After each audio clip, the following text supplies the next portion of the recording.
least amount of longevity because you picked it at that moment. It's like making juices. You don't want to make juice and let it sit around. After 15 minutes, it basically loses vitality. So there's lots of juice companies that want to offer you sugar water to feel like you're getting some nutrition. But the thing about it is you want to prepare it, and then within 15 minutes, it starts losing its vitality. So you want to make it and drink it, and then you're optimizing it. Personally speaking, when health is concerned, and I'm a new kid on the block, I feel what is best served me, although I think our greater way of consuming is by masticating our food. But juices is a really good way to go to make fresh juice because what it does is bypasses a lot of the digestive processes. It goes directly into your bloodstream and it starts rejuvenating you on a cellular level. So if you want to have less weight, more vitality, more energy, what I recommend everybody to do at least once a week to go on a juice cleanse. And the thing is also to eat as much living food as possible, which is in a raw form. And the reason why, you got to stay together over here. Woo! The thing is that when you're eating living food, you're eating a water-based diet. And me personally, I don't drink water. The only water I drink is coconut water. Because I really believe that if I'm going to put anything in my mouth, it's going to have nutritional value. And other than that, I really believe that water is dormant.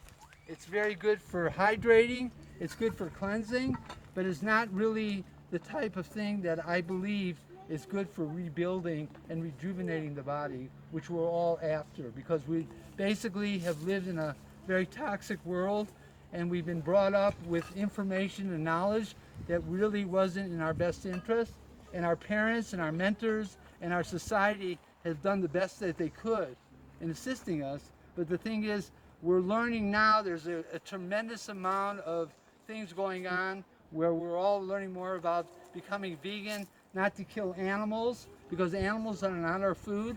The worst thing you could do is eat animals or dairy products. Even if you think you're getting better, what ends up happening is it slows down the elimination process and gives you a false sense of well-being. But the thing is, we do not need animals other than for our friends. So there's no need to eat any animals whatsoever. I personally started in 1967 when I joined a commune, and it taught me to love animals, not eat them. It was in San Francisco during the Loveberry period instead of Hateberry. And I joined a commune and based on veganism and vegetarian and also macrobiotic. We had our own health food store. We had our own restaurant in Haight-Ashbury, and then we moved to Berkeley during the whole regime that was going on there. And it was the foundation of putting me on a pathway, and I haven't stopped ever. I mean, since then, I've continuously carried the torch. And at the time, I was involved in psychedelics, not that I recommend that, because I really feel the way to heaven is taking the stairwell, not the elevator. So that song really reminds me of that, Stairway to Heaven, you know, by Led Zeppelin. Yeah. It's a beautiful, beautiful song. Yeah. But the thing about it is, what we really need is knowledge, and the way we really get it is by taking the stairwell one step at a time, and to integrate it. And as we were able to do that, we gained the knowledge to know how to live in a very toxic world, and not to look at the toxicity or the imbalance of the world, but look to yourself and see how you can get yourself balanced and how you can get yourself better. So what I did here is I showed on a small demonstration of how I can live in a city and still have all this abundance around me, and they all become my friends, and they also are my caretakers, because I feel like the air quality of me living here far distinguishes from what's going on like 100 yards outside of the confines of my own place. And we could all do this collectively and really make a tremendous difference on the planet.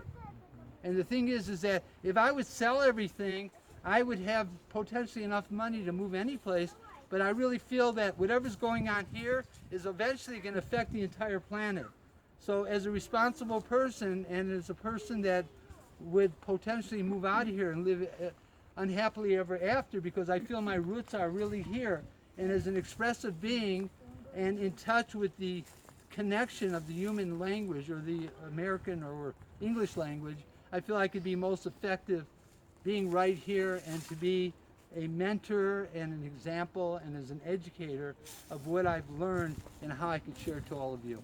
I have a question. Yeah. How long did it take you, how long ago did you plant these trees? I started here in I 1997. missed that, sorry. 1997. Yeah. So I've been here 17 years. Yeah.